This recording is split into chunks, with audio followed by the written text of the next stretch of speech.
स्वधर्माला सोडू नये असं सांगताना ते म्हणतात की ज्याप्रमाणे माशांना पाण्याचा वियोग झाला की त्या क्षणी त्यांचं मरण येतं, त्याप्रमाणे स्वधर्माचरणाच्या त्यागाने मनुष्याचा नाश होतो. म्हणून त्याने स्वधर्माला सोडू नये. आपल्याला आपापल्या विहित कर्माचरणामध्ये तत्पर असावे. हेच वारंवार सांगतो तुम्हाला. निरत व्हावे पुढत पुढती मणिपत असे म्हणजे पुन्हा पुन्हा वारंवार तुम्हाला मी सांगतोय. आता यज्ञ जर न करता काय होईल? यज्ञ न करता जर कोणी एखाद्याने पाकसिद्धी केली तर काय होतं ते सांगतात. यज्ञ शिष्टाशिना संतो मुच्यन्ते सर्व किल्विषयी भुंजते ते त्वघं पापा ये पचन्त्यात्मकारणात.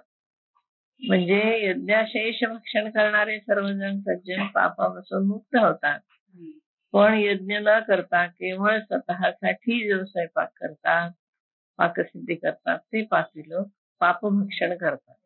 देवाला न देता किंवा अतिथीला न देता पंचमहायज्ञ, यज्ञामध्ये आपण पंचमहायज्ञ धरायचे.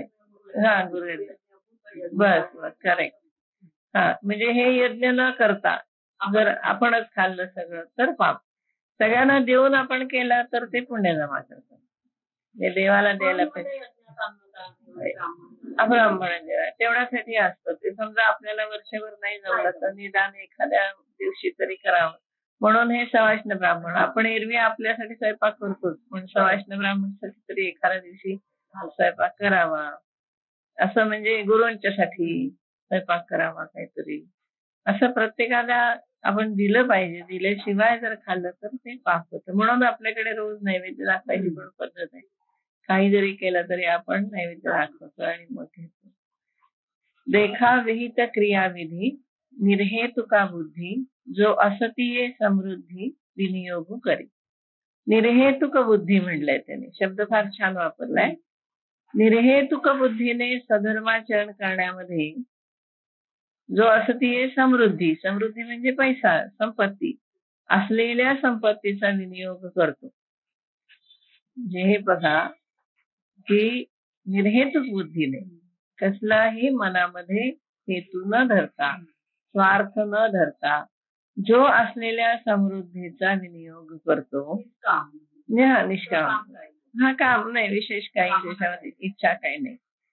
गुरु गोत्र अग्निपूजी, आपण तेच सांगितलं की पंचमहायज्ञ गुरु गोत्र अग्नी भूतयज्ञ. अवसरी भजे द्विजी निमित्ताधिकी याची पितरोद्देश, म्हणजे पितृयज्ञ पण सांगितलंय याच्यामध्ये, भूतयज्ञ पण सांगितलं आहे. सगळ्याच यांनी सांगितलं. गुरूंच्यासाठी काहीतरी करायला पाहिजे. गोत्र म्हणजे आपल्या नातेवाईकांच्यासाठी अग्नीची पूजा करायला पाहिजे. आणि योग्य अवसराला योग्य वेळेला ब्राह्मणांची पूजा करायला पाहिजे, सेवा करायला पाहिजे. आणि पितरांच्या करता श्राद्धादी नैवेदिक कर्म करायला पाहिजे. या यज्ञ क्रिया उचिता यज्ञेशी हवन करिता हुतशेष स्वभावतः उरे जे. आणि या विहित कर्माचरण रूप यज्ञाने यज्ञ पुरुषाच्या ठिकाणी यजन करून जे यज्ञशेष जे जे शिल्लक राहील, उरे जे जे म्हणजे काय, जे जे शिल्लक राहील ते सुखे आपला घरी कुटुंबाशी भोजन करी. ते आपल्या कुटुंबासह घरी आणून सुखाने भोजन करतो. की भोग्याची ते निवारी कर्मशाते, ते सेव्य, ते भोग्य जे आहे ते त्याच्या पापांचा नाश करते. म्हणजे देऊन सगळ्यांना घेतलं. फुलवर दुधाची कहाणी म्हणजे सोमवारची, ती लक्षात ठेवायची. हा, सोमवारची हल्ली कहाण्या कोणी वाचत नाही. नाहीतर पिठोरी अमावस्याची, नंतर दिव्याच्या अमावस्याची, शुक्रवारची कहाणी, नागपंचमीची कहाणी चातुर्मासाच्या पुस्तकामध्ये. पण त्या वाचल्या तर मुलांनाही थोड्या बोधकथा म्हणून, बोधकथा म्हणून पण उपयोगी पडतील त्या. आणि हे जे सांगितलेलं असतं त्याचं एक छोटस जिस्ट असतं त्याच्यामध्ये की असं असं करावं तसं. म्हणजे मग कुटुंबासह भोजन करावं की ते जे उपभोग घेतलेला आहे तेच त्याच्या पापाचा नाश करतं. ते यज्ञावशिष्ट भोगी म्हणून सांडिजे तो आधी, जयापरी महारोगी अमृत सिद्धी. त्या यज्ञातील अवशेष जो भोगतो, म्हणून ज्याप्रमाणे अमृत मिळाले असता रोग्याला सोडून जातात, त्याप्रमाणे पातके त्यास सोडून जातात. महारोगी अमृत सिद्धी. ज्याप्रमाणे एखाद्या खूप आजारी माणूस आहे आणि त्याला अमृत मिळालं तर त्याला रोग जसा सोडून जातो, तसं हे यज्ञावशिष्ट जे आहे ते त्याचा उपभोग घेतल्यानंतर सगळी सगळी पातकं त्याला सोडून जातात. ते गोंदवलेकर महाराजांनी म्हणून तर अन्नदान सुरू केलं ना. जो येईल अजून चालू आहे, अखंड चालू आहे. जो येईल त्याला अन्न दिलं नाही कमी पडत. लोक आणून देतात. तिथे लोकांनी आजूबाजूच्या पद्धतही ठेवली आहे की आपल्याकडे काय होईल ते त्यातला थोडासा भाग महाराजांचे शेतकरी लोक देतात. आमच्या शेतातून सुद्धा जातं. पहिलं जे काय होईल ते आमच्या इथे दर पौर्णिमेला जाणारे लोक आहेत शेतावरचे, ते त्याच्याबरोबर देऊन टाकतात. जे काय होईल ना ते पहिला महाराजांच्याकडे ते वाटा काढून देऊन येतात. म्हणजे तिकडे सगळ्यांच्याकडे ती पद्धतच आहे की हे द्यायचं सगळं. दिल्याने काही कमी होत नाही, दिल्याने उलट आपल्याला समृद्धी येते. पण ह्या पद्धती ठेवल्याशिवाय होत नाही बघा. आणि का करायचं म्हणून जर केलं नाही तर मग काहीच होत नाही, कशातच काही होत नाही. आता काहीच करायचं नाही असं म्हणतात, याच्या हे सगळे अंधश्रद्धा आहे असं म्हटलं तर मग काहीच होणार नाही आणि त्याच्यातून हा यज्ञ पण होणार नाही. यज्ञ म्हणजे काय, प्रत्यक्ष यज्ञकुंड पेटवून हवन करायला पाहिजे असं काही नाहीये. हा सगळा यज्ञच आहे जो काय आपण करतो. का तत्वनिष्ठू जैसा नागवे भ्रांतिलेशा, तो शेष भोगी तैसा नाकळे दोषा. किंवा ज्याप्रमाणे एखादा ब्रह्मनिष्ठ पुरुष आत्मभ्रांतीला वश होत नाही, त्याप्रमाणे यज्ञातील तो शोष भोगणारा पापाच्या तडाख्यात सापडत नाही. शेषभोगी म्हणजे यज्ञातून जे शेष राहिलेले आहे त्याचा उपभोग घेणारा दोषांना स्पर्श करत नाही. तत्वनिष्ठ म्हणजे ब्रह्मनिष्ठ माणसाचा दृष्टांत दिलाय त्यांनी. ब्रह्मनिष्ठाला कधीही आत्मभ्रांती होत नाही, म्हणजे माया कधी त्याला स्पर्श करत नाही. मग त्याच्यावर काहीही प्रसंग येऊ, त्याला माया कधी स्पर्श करत नाही. त्यामुळे आत्मनिष्ठाला, तत्वनिष्ठाला भ्रांती लेश नसतो, भ्रांती नसते, कधी तो वश होत नाही. तसा हा यज्ञशेष भोगणारा जो आहे तो पापांच्या तडाख्यामध्ये सापडत नाही. म्हणून सधर्मे जे अर्जे, ते सधर्मेची विनियोगी जे, मग उरे ते भोगी जे संतोषेशी. म्हणून सधर्माचरणाने जे मिळेल, अर्जे म्हणजे अर्जना करेल. जे सधर्माचरणाने मिळेल ते सधर्म करण्यातच खर्च करावे. मग जे शिल्लक राहील त्याचा संतोषाने उपभोग घ्यावा. म्हणून उपनिषदामध्ये, ईशावास्य उपनिषदामध्ये काय सांगितले की तेन त्यक्तेन भुंजीत, त्याग करावा आणि मग उपभोग घ्यावा. जे आहे ते एकट्यासाठी नाहीये.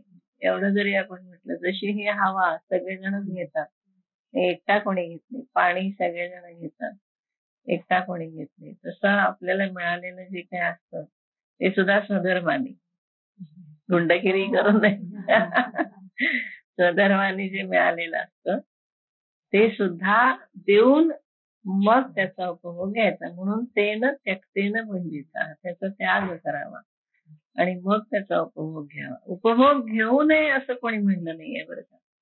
उपनिषदामध्ये सुद्धा म्हणलं नाही. उलट त्यांनी 100 वर्षाचं आयुष्य मागितलंय आणि निरोगी, आणि आम्हाला मुलं बाळ रई सगळं. रई हा त्यांचा छान शब्द आहे बघा. रई म्हणजे सगळी संपत्ती, भौतिक संपत्ती सगळी हवी. मुलं बाळ हवीत, गायगुरं हवीत, सगळेच हवेत आम्हाला, आणि पैशाची समृद्धी हवी, नको आहे असं नाही. आणि हे सगळं करत आम्ही धर्माने जीवन जगावं, हे जास्त महत्वाचं. ईशावास्य उपनिषदामध्ये सुद्धा हेच सांगितलंय त्यांनी. अगदी त्या 20 श्लोक आहेत, ऋचा आहेत, पण त्या 20 ऋचांमध्ये त्यांनी 4 ऋचा कर्मासाठी लिहिलेल्या आहेत.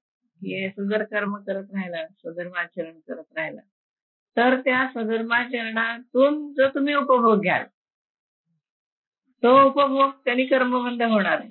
न कर्म लिप्यते नरे, ते तुम्हाला बंधनकारक होत नाही. पण तुम्ही कोणाला न देता जर त्याचा उपभोग घेतला, स्वतःसाठीच सगळं केलं, तर त्याचं बंधनकारक होतं. आणि मग जन्म मरण हे सगळं होतं. तेव्हा तिथेही त्याने ते सांगितलंय, उपभोग घेऊ नका असं कोणीच म्हटलेलं नाही. उपभोग घ्या सगळ्याचा, पण तो मर्यादेमध्ये, कशालाही मर्यादा ठेवून मग उपभोग घ्या. आणि संतोषेशी म्हणलंय, मग उरे ते भोगीजे संतोषेशी, अतिशय आनंदाने त्याचा उपभोग घ्या.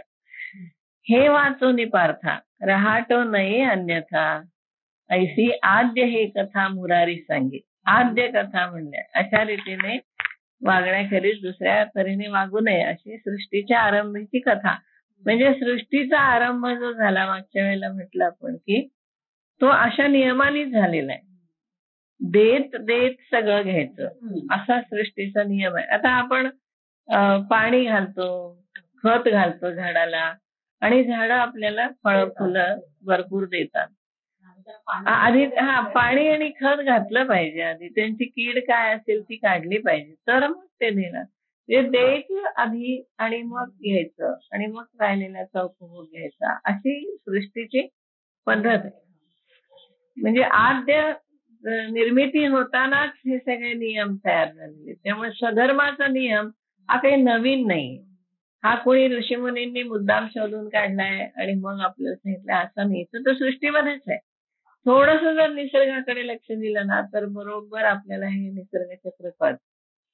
निसर्ग चक्र कसं चाललंय की एक देतं, म्हणजे सागर पाणी देतो, त्याची वाफ होते, त्याचे ढग बनतात ना, मग ते ढगांचं पाणी पुन्हा पडतं, मग त्याच्यात जे सागर खारट आहे, पण ते खारटातून गोड पाणी आपल्याला मिळतं. सृष्टीची रचना बघा ना कशी. खारट समुद्रातून आपण नदीचं गोड पाणी घेतो वाफेच्या रूपाने. ही केवढी मोठी क्रिया आहे, हे काय तुम्ही आम्ही करत नाही कोणी. तेव्हा हे चक्र सृष्टीचं नैसर्गिकरित्या चाललेलं आहे. झाडाला बीज आहे साधं, तर बीज स्वतः फुटतं तेव्हा कोंब येतो. म्हणजे बीज स्वतःला देतं, त्यांनी ठरवलं द्यायचंच नाही, आपण असंच्या असंच राहायचं. बीज मरतं आणि कोंबाचं जीवन येतं, तर ते येणार नाही ना. म्हणजे त्यांनी दिलं तेव्हा त्यातून वृक्षाची निर्मिती झाली. तसं हे देणं, म्हणून मी मागच्या वेळेला तुम्हाला म्हणलं पुरुष सूक्तामध्ये काय आहे की स्वतःलाच त्यांनी बांधलं पशु म्हणून, आणि स्वतःचे अवयव दिले, डोळे दिले, कान दिले, नाक दिलं, त्वचा दिली, आणि सृष्टीची निर्मिती झाली. मग हा यज्ञ कसा आहे, परंपरागत आहे. म्हणजे अगदी सृष्टीच्या निर्मितीच किंबहुना कशी झाली, मग हे आपण का नाही पाळायचं असं ते म्हणतात. पण तुम्हाला ते नैसर्गिक आहे ना, हे पाळणं नैसर्गिक आहे, याच्या विरुद्ध वागणं अनैसर्गिक.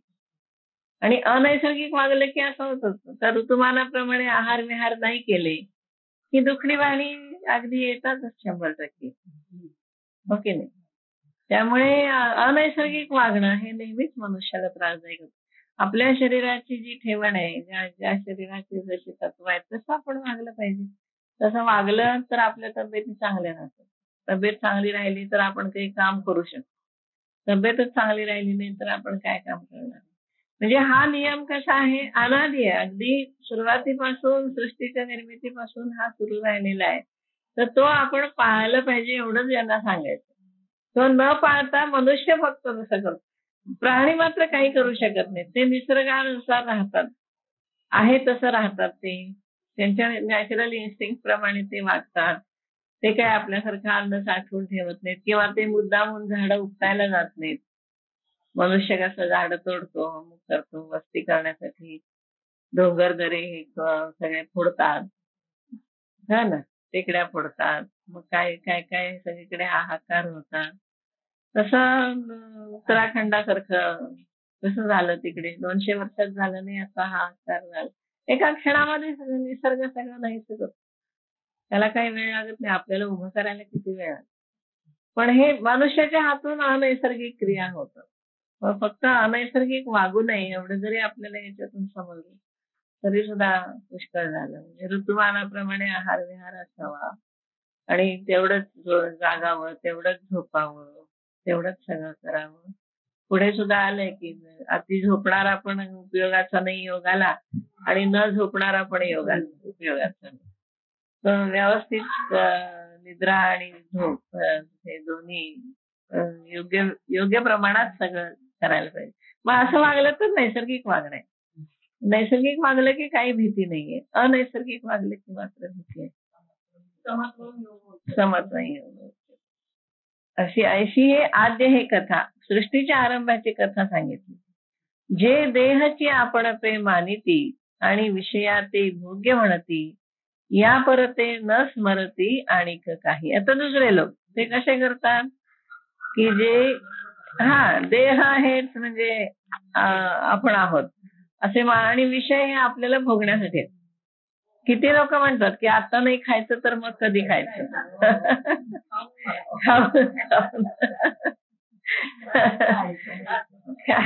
आहे ते खायचं समोर येईल ते आणि मुद्दाम वेगवेगळं प्रयत्न करतात म्हणजे करू नये ते सगळं करतात. तेव्हा देहच आपल्याला मानायचं विषय माझ्या उपभोगण्यासाठी आहेत असं म्हणायचं. आणि ज्याच्या पलीकडे त्यांना दुसरी काही कल्पना नसते आणि या परते न स्मरते आणि काही दुसरी काहीच कल्पना त्यांना नसते.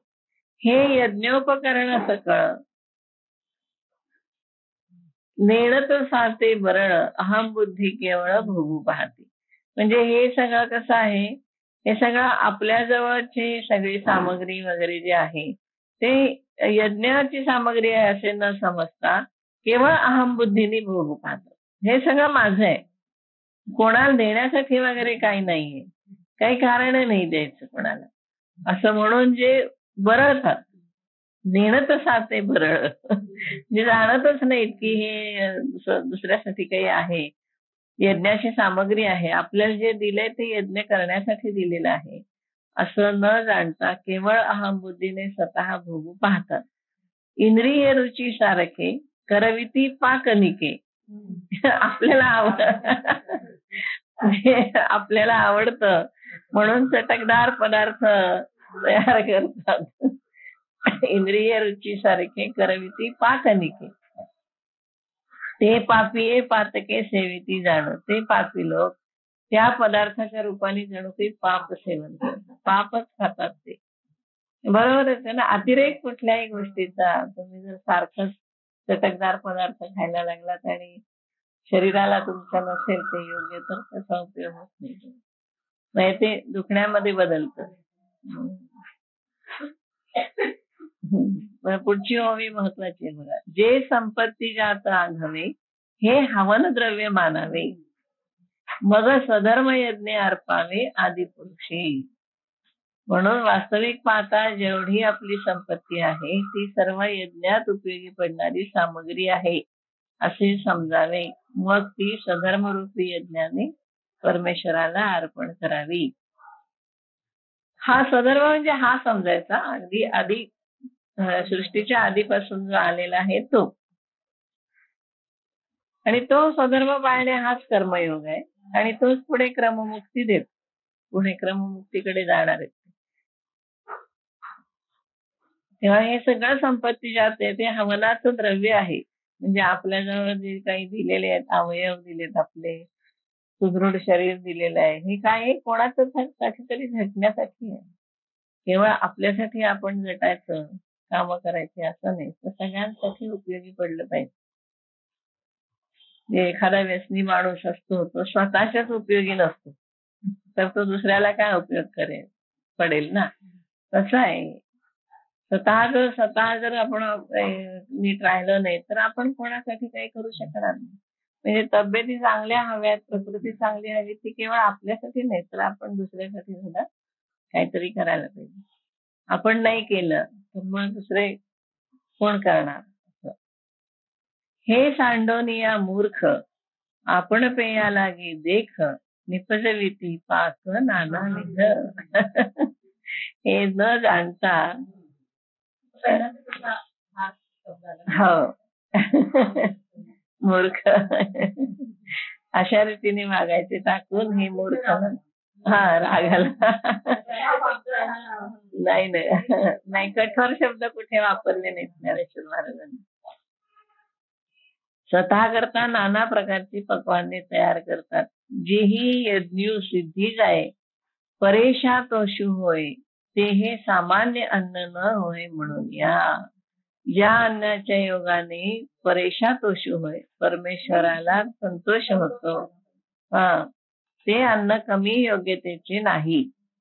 म्हणजे ज्या अन्नाच्या योगाने यज्ञसिद्धीला जातो आणि परमेश्वर संतुष्ट होतो ते हे अन्न कमी योग्यतेचं नाही.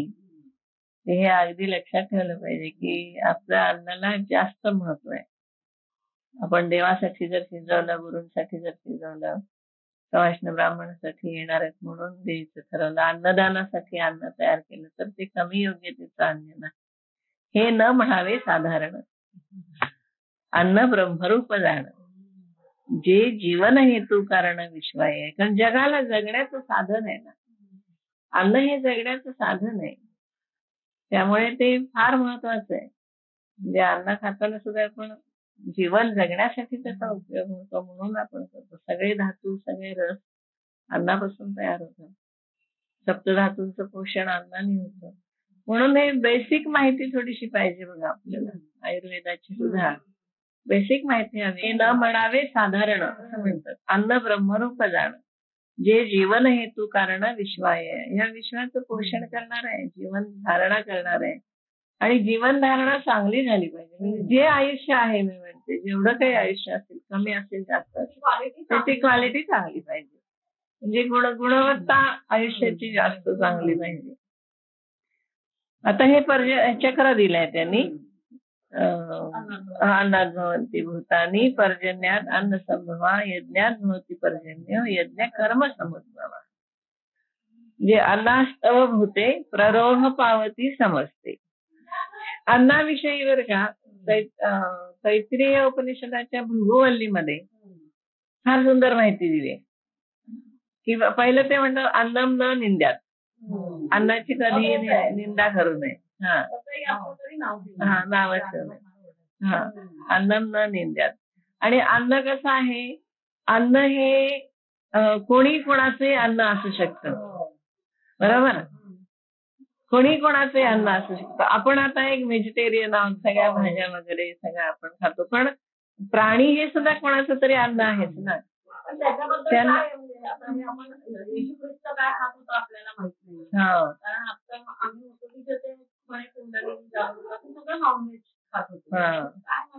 काय माहिती. त्यांचं लहानपणापासून ते त्या ह्याच्यामध्ये वाढलेले असल्यामुळे त्यांनी ते अन्न स्वीकारलं. नाही, अध्यात्म साधना करताना निषिद्ध आहे. त्यामुळे तिकडचे लोक सुद्धा जेव्हा इथे येऊन साधना करतात तेव्हा ते मांसभक्षण करत नाही. पण काही रोगांसाठी, आता तुम्ही पण आयुर्वेदामधले आहात तर तुम्हालाही माहितीये की काही रोगांसाठी त्यातलं मांस, मज्जा किंवा वसा काय असं लागतं. आयुर्वेदाने पण ते कोणासाठी आणि कशासाठी दिलंय तर आरोग्य स्थापित व्हावं म्हणून दिलेलं आहे ते. म्हणजे आरोग्य स्थापना होण्यासाठी तुम्हाला आवश्यक लागलं तर तुम्ही घ्या आहार. पण आता सगळं आता काही विचार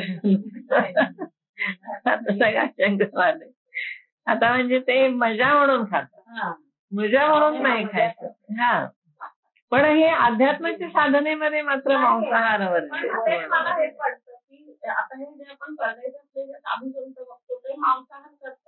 त्यांना तेच अन्न आहे ना. त्यांचं फूड पहिल्यापासून तेच फूड आहे. त्यांना ते निषिद्ध नाहीये ते, कारण पहिल्यापासून ते तेच अन्न खातात. पण ते मांसाहारी ते होते. पण नंतर ते वानप्रस्थाला जातात तेव्हा नाही खात. त्यामुळे आध्यात्मिक साधना करायची असेल तर मांसाहार वर्ज्य नाही, म्हणजे वर्ज्य आहे. पण तुमच्या आरोग्यासाठी तुम्हाला काही आवश्यक असेल तर तुम्हाला आयुर्वेदाने तरी ती परवानगी दिलेली आहे. कारण त्यांनी त्यात दिलंय ते. आणि पण शरीर कशासाठी धारणा पाहिजे. सुरुवातीचे 2 श्लोक आहेत चरक संहितेमध्ये की हे अन्न या प्रकारचं अशा प्रकारे आयुर्वेद शिकवून मी माझे शरीर चांगलं करीन, ते साधनेसाठी उपयोगात आहे असं आहे. धर्मार्थ काम मोक्ष. हा, तर त्याच्यासाठी मी हे उपयोगात आणेन. म्हणून मग त्यावेळेला आहाराची गरज पडली तर ते खायला हरकत नाही. आता कितीतरी शार्क माशाचं वगैरे सगळं औषधांमधून तर असतंच की सगळं. औषधामधून पण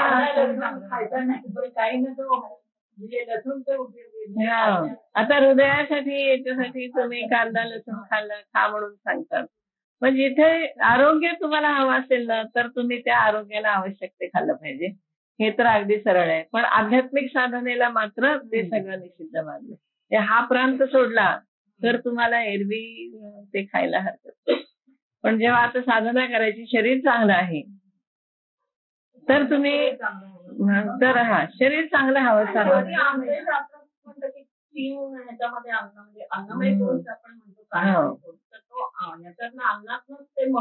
अन्नातून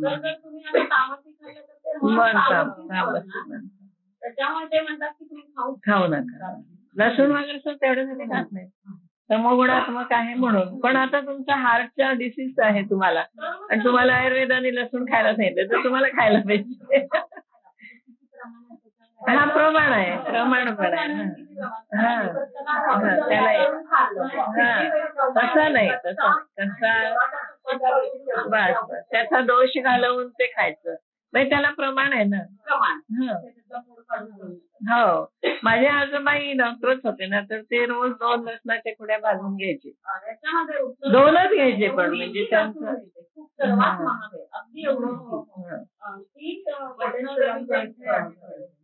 ते म्हणजे औषधी असेल. औषधी लसूण आहे. हा, औषधी लसूण असेल म्हणून आपण हे त्याला हे ठेवायचे रेषामध्ये की आध्यात्मिक साधनेला मांसाहार, कांदा लसूण हे सगळं वर्ज्य आहे. पण तुमची तब्येत आध्यात्मिक साधनेसाठी जर तुम्हाला चांगली करायची असेल, जर आयुर्वेद सांगत असेल की हे तुम्हाला खाणं आवश्यक आहे तर ते खाल्लं पाहिजे. जिभेचे चोचले म्हणून नाही, मग नाही खायचं.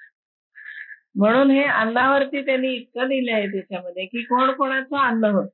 एकदा 2 ऋषी असतात, काक्षसेनी आणि शौनक. ते जेवण करायला बसतात, त्यावेळेला एक अतिथी येतो आणि काक्षसेनी नाव आहे ते. तर त्यावेळेला तो अतिथी येतो आणि त्यांना अन्न मागतो. तर ते म्हणतात नाही आमच्याजवळ पुरेसं अन्न. तेव्हा ते तो काय सांगतात की तुला अन्न म्हणजे काय माहिती नाही म्हणून तू असं म्हणतोय, असं ते ऋषी त्यांच्याशी बोलतात.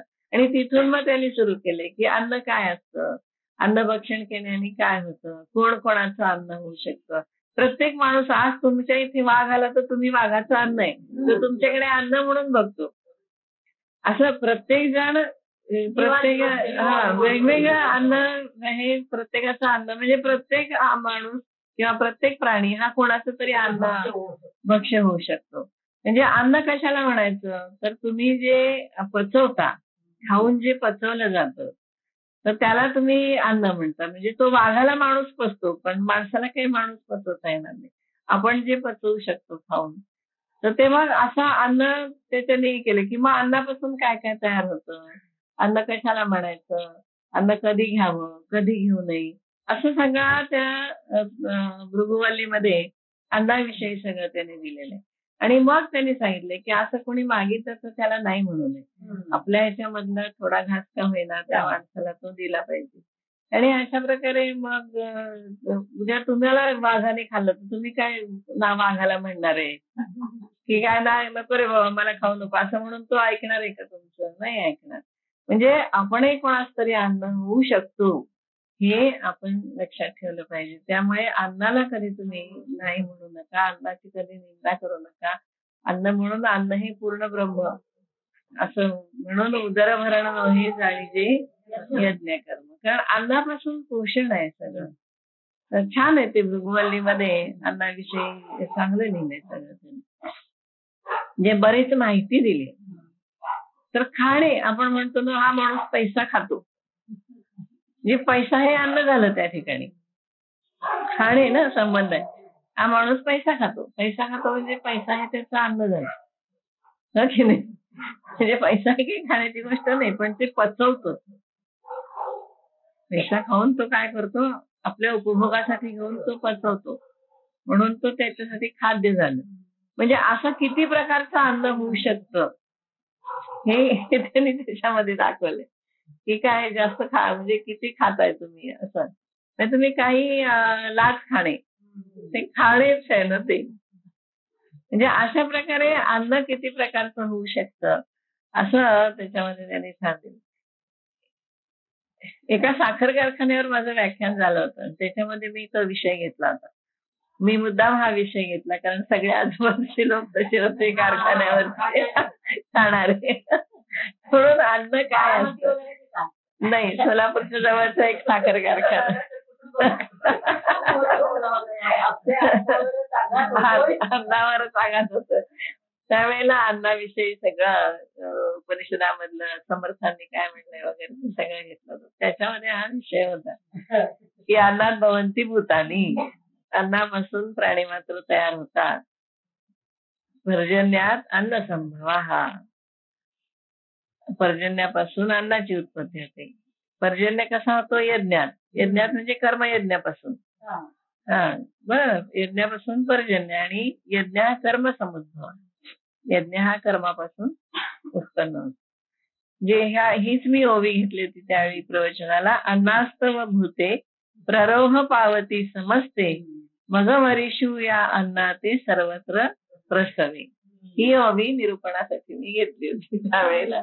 आणि हे सगळं विवेचन त्यांना केलं होतं की कसं प्ररोह पावती म्हणले ना, वाढतात. अन्नामुळे सर्व भूते वाढतात आणि या अन्नाला पाऊस सहीकडे उत्पन्न करतो. तया पर्जन्या यज्ञी जन्म, यज्ञाते प्रगती कर्म, कर्माचा आदि ब्रह्म वेदरूप. कर्माला काय मूळ आहे तर वेदरूप ब्रह्म. कर्माचं जे आहे मूळ ते वेदरूप ब्रह्म आहे. म्हणजे मूळचं काय आहे? सगळं ब्रह्म.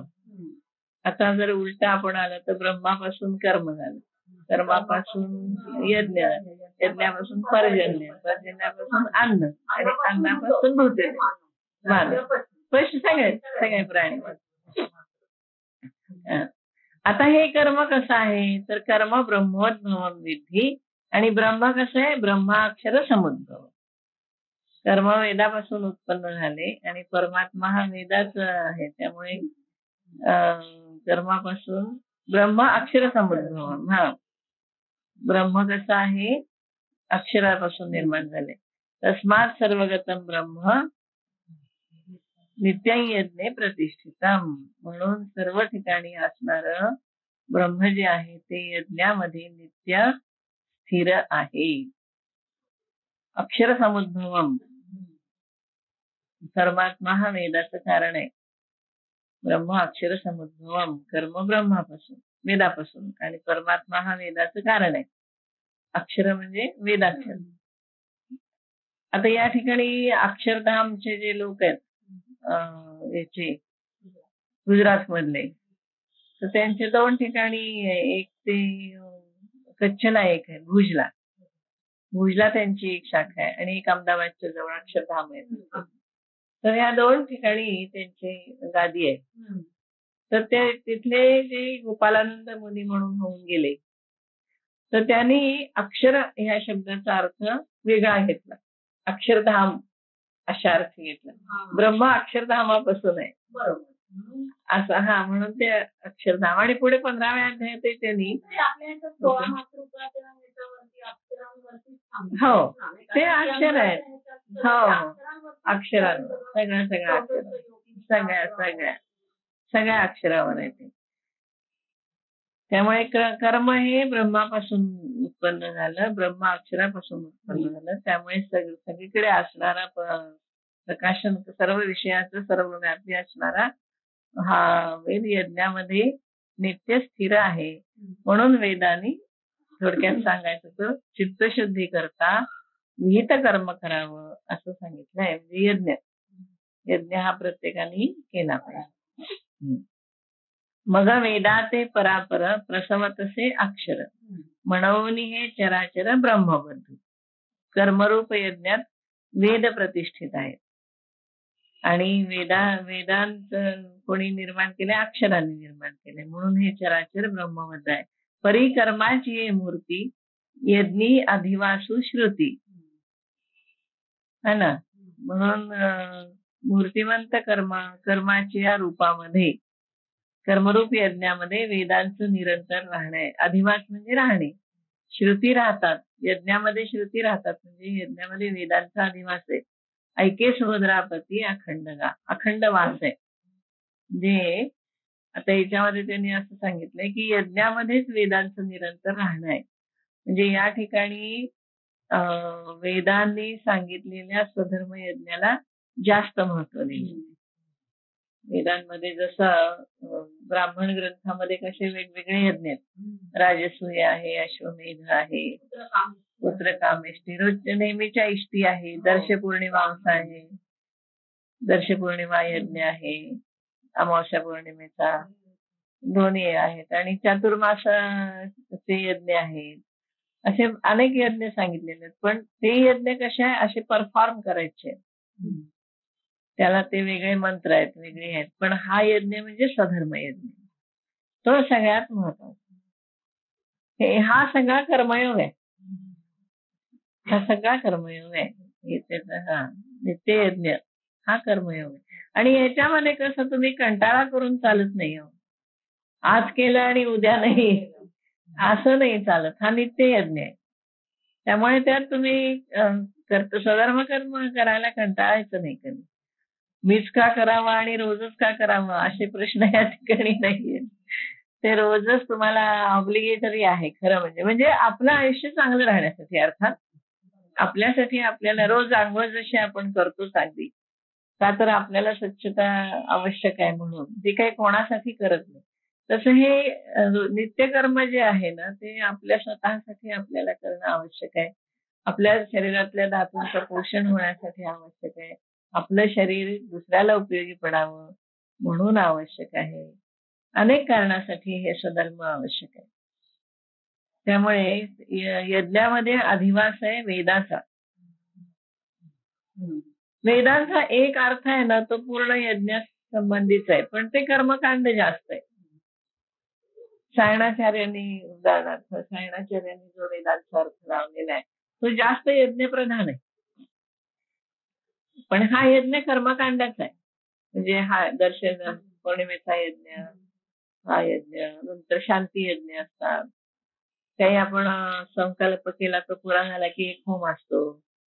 तर असे होम सारखे करायचे, आणि त्या दृष्टीने त्यांनी त्या ऋचांचा अर्थ लावलेले आहेत. आता वास्तविक कसा वेगवेगळे अर्थ त्याचे असतात. एका ते असे याच्यावर परवा कोणीतरी एक वेदांच्या अर्थावरती अशा प्रकारचं एक पुस्तक प्रकाशित केले. ज्ञानमयी लायब्ररीमध्ये ते ठेवलेलं आहे त्यांनी. तर त्याच्यामध्ये त्यांनी काय केलंय की त्या ऋचांच्या मध्ये जे शब्द आलेत ना, त्याचा त्यांनी वेगळ्या प्रकाराने अर्थ लावून, म्हणजे आता एक ऋचा त्यांनी सांगितली ती याच्या संबंधी होती, अॅनिमिया संबंधी होती. ते अॅनिमिया झालेला आहे आणि ते ऋषी त्याला म्हणतात की किंशुक मला वाटतं पळसक हा. तर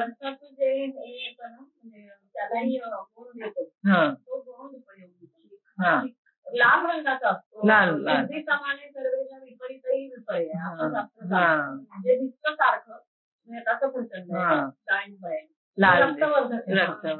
पण रक्तवर्धक आहे.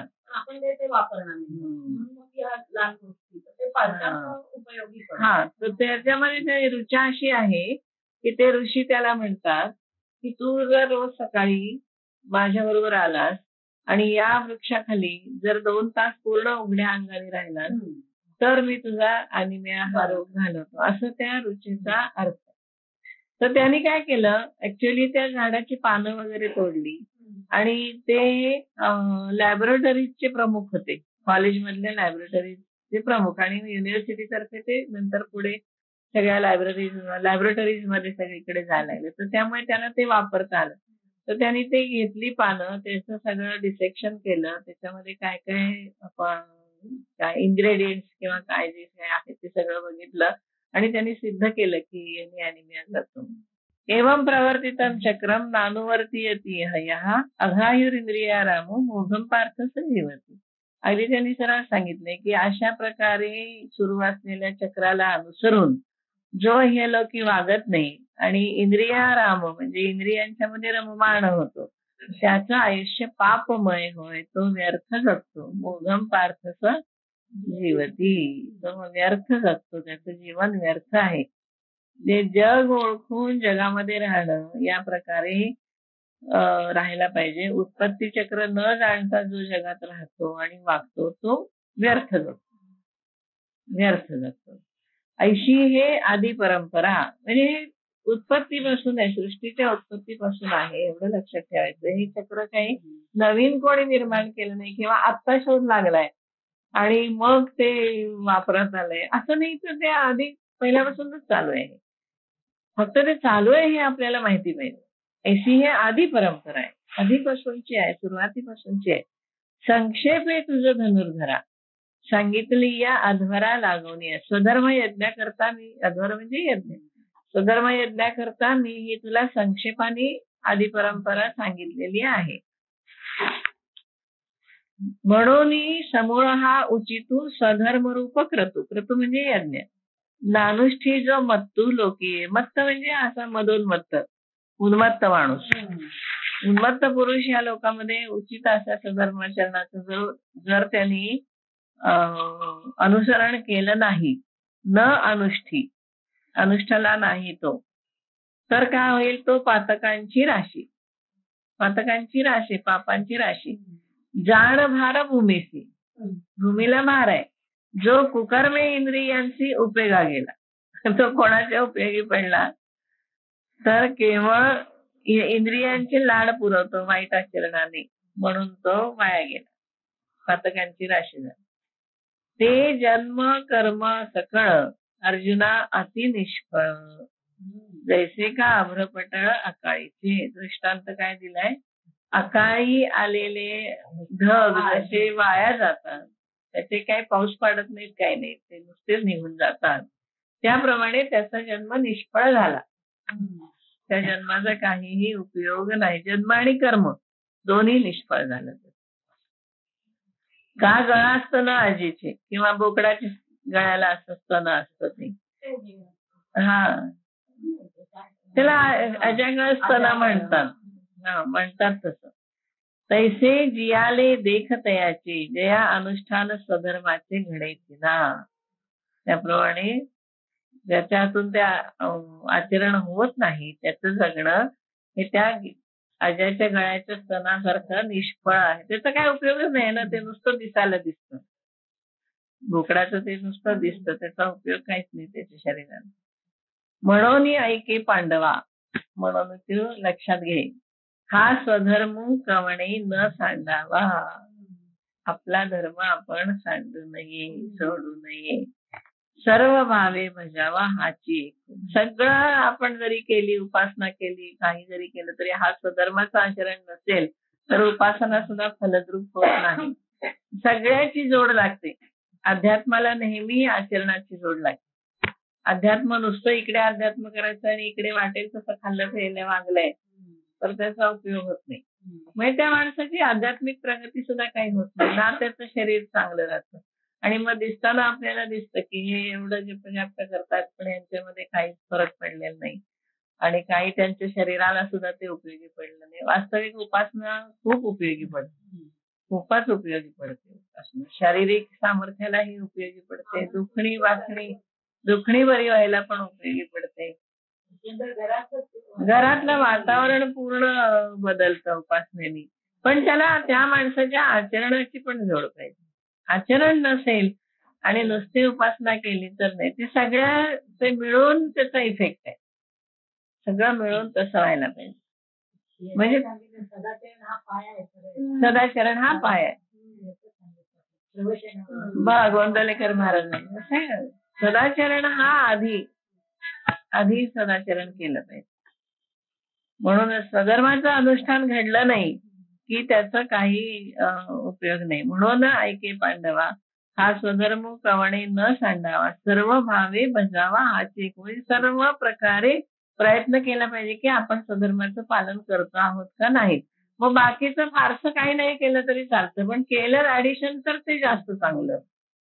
आगा शरीर जरी जाहले तरी कर्तव्य ओघे आले, मग उचित का आपुले ओसंडावे. हा ना. शरीर जर प्राप्त झाले तर ते पूर्वकर्मानुसार मिळालेले.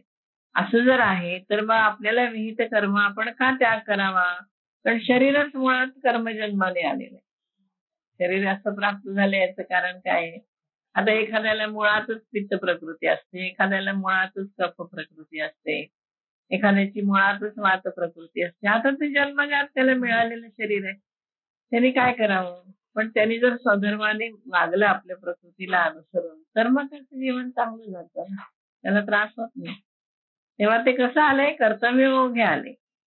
परिसर पा सव्यसाची मूर्तीला होनी देहाची, खंती करती कर्माची ते गावंडे गा. पुन्हा त्यांनी शब्द वापरलाय अडाणी. मनुष्य शरीर मिळाले असता जे कर्माचा कंटाळा करतात ते अडाणी आहेत. स्पष्ट अगदी. म्हणून आपल्याला हवं ते काम न करता स्वधर्मालाही जे सांगितलेलं आहे ते कर्म माणसाच्या हातून झालं पाहिजे. म्हणून स्वधर्म म्हणजे काय ते कळालं पाहिजे. त्याच्यासाठी यांचं जे हा अध्याय आहे हा महत्वाचा आहे, तिसरा अध्याय. की हा जो कर्माचं चक्र आहे मूळचं अन्नात भवन्ति भूतानि, ते कर्मचक्र आपल्याला कळालं, यज्ञचक्र आपल्याला कळालं. आणि ते यज्ञचक्र, यज्ञ म्हणजे काय आणि आपल्या शरीराने आपण काय करणं आवश्यक आहे, किंवा हे शरीर कसं नीट ठेवलं पाहिजे, कसं वापरलं पाहिजे, ते तेवढ्यासाठी आहे. योग साधना तरी काय, शरीर आधी चांगलं करा म्हणतं म्हणून ते योगासनं दिली.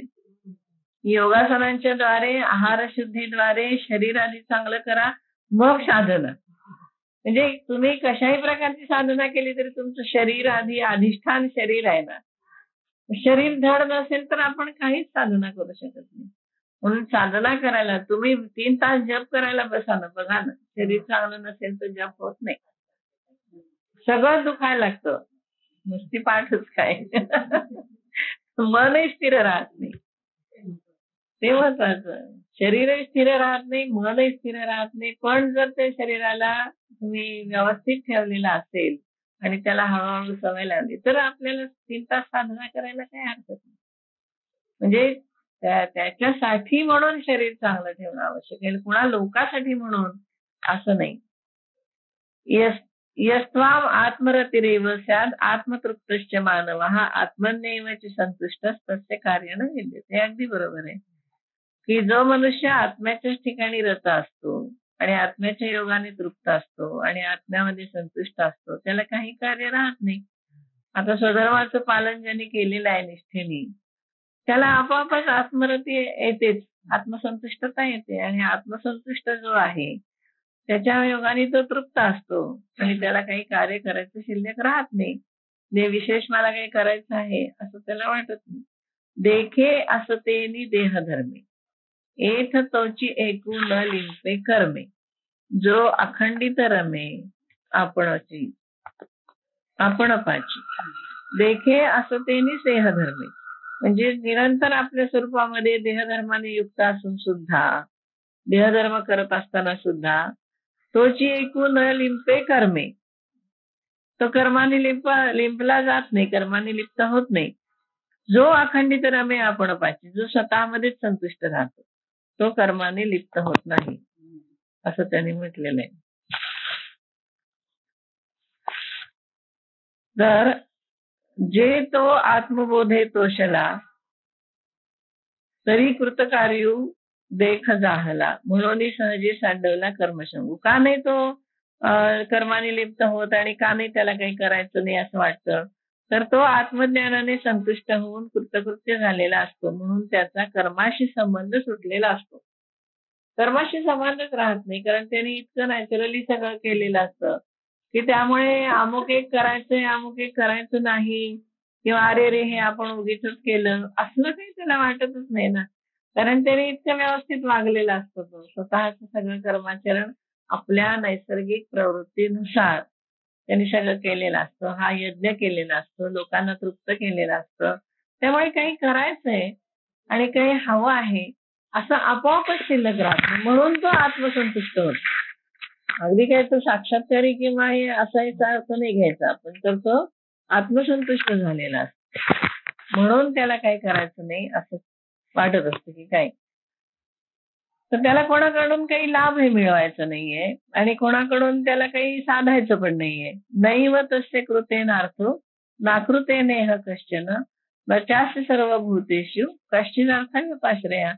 या इहलोकी त्याला कर्म केल्याने किंवा न केल्याने काही लाभ होत नाही. नैव तस्य कृतेन अर्थो न अकृतेनेह. केलंय म्हणून काही मिळवायचंय आणि नाही केलं म्हणून आपलं काही नुकसान होतंय असं काही त्याला वाटत नाही. त्याला कोणत्याही न चास्य सर्वभूतेषु कुठल्याही प्राणी मात्रापासून त्याला काहीही लाभ साधायचा नसतो. तृप्ती झाली या जैसी साधने सरती आपैसी. बरोबर आहे. साधनं म्हणजे आता आपण ज्या कामासाठी सगळी साधनं गोळा करतो, आता आपण स्वयंपाकासाठी सगळं आधी जमा करतो आणि स्वयंपाक झाल्यावर सगळं आवरून ठेवतो की नाही, जे साधनं आपोआप बाजूला सारतो आपण सगळी, तसं आपली तृप्ती झाल्यानंतर बाकीची साधनं सगळी आपण जागेवर ठेवून देतो. साधने सरती देखे आत्मतुष्टी तैसी कर्मे नाही. म्हणून आत्मसंतुष्टाजवळ कर्म नाही, कारण त्याला काही करायचं शिल्लक राहिलं. हो की नाही? त्याला काहीच नाही करायचं म्हणून तो काही सामानही जमा करत नाही. आपण जसं काम झालं की सगळं जागच्या जागेवर ठेवणं, ही जशी आपली पद्धत असते की तसं आत्मतृप्ती झाली की कर्म सुद्धा काही नाही, सगळी जागच्या जागी आपली ठेवून दिलेली त्यांनी. जववरी अर्जुना तो बोध भेटे ना मना तवची तया साधना भजावे लागे. जोपर्यंत अंतःकरणामध्ये ते ज्ञान उत्पन्न होत नाही तोपर्यंत या साधनांची खटपट करायला लागते. कुठपर्यंत? तो बोध भेटे ना मना. बोध जोपर्यंत मनाला भेटत नाही, होत नाही, तोपर्यंत या साधनांचं कार्य राहतं. ते झाल्यानंतर साधनं सगळी आवरून ठेवली तरी हरकत नाही. काही करायचं नाही, काही घ्यायचं नाही, काही द्यायचं नाही आणि काही मिळवायचं नाही. म्हणून ते चांगलं आयुष्य जगणं हे सुद्धा की नाही शिकायला पाहिजे. आपण लहान मुलांना तेच शिकवण द्यायला पाहिजे. हल्ली काय होतं, मुलं जास्ती बाहेर असतात आणि बाहेरचं जग हे शिकवणारं नाही. त्यांना काही वेगळंच असतं सगळं. खूपच वेगळ्या प्रकाराने त्यांची वाढ होत झालेली असते आणि जास्तीत जास्त वेळ बाहेर असतात. आपल्या हाताखाली मुलं फार थोड्या वेळ असतात. त्यामुळे त्यांना अशा प्रकारची शिकवण देणं हे आजच्या काळामध्ये खूप कठीण आहे.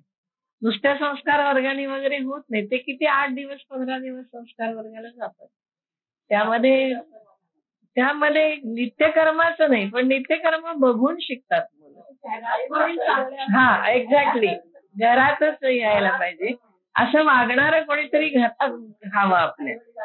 आजी आजोबा आई वडील असे वागणारे असतात ते ना काय करणार, त्यांना ते नको आहे.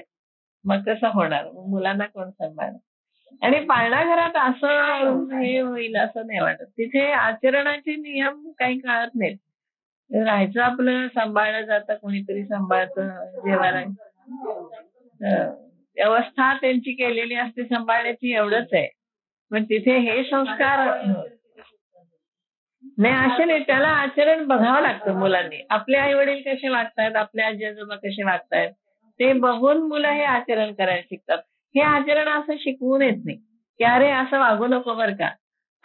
मुलांना सिगरेट आणायला पाठवलं विकत की मग त्याला सिगरेट ओढू नको म्हणून सांगण्यात काही पॉईंट नाही. तेव्हा आपल्या घरात कोणी नाही ओढत म्हटल्यावरती ती मुलं आपोआपच ओढणार नाही. म्हणजे आई वडील मोठी माणसं बघून जे मुलांनी शिकायला पाहिजे, त्याला ह्याच्यासाठी संस्कार उपयोगाचे. त्यामुळे घरात असं कोणाचं तरी वागणं पाहिजे की जे स्वधर्माने आजपर्यंत वागलेले आहेत आणि मग ते त्यांच्या पुढे त्या मुलांना तसं वागता येईल. थांबूया.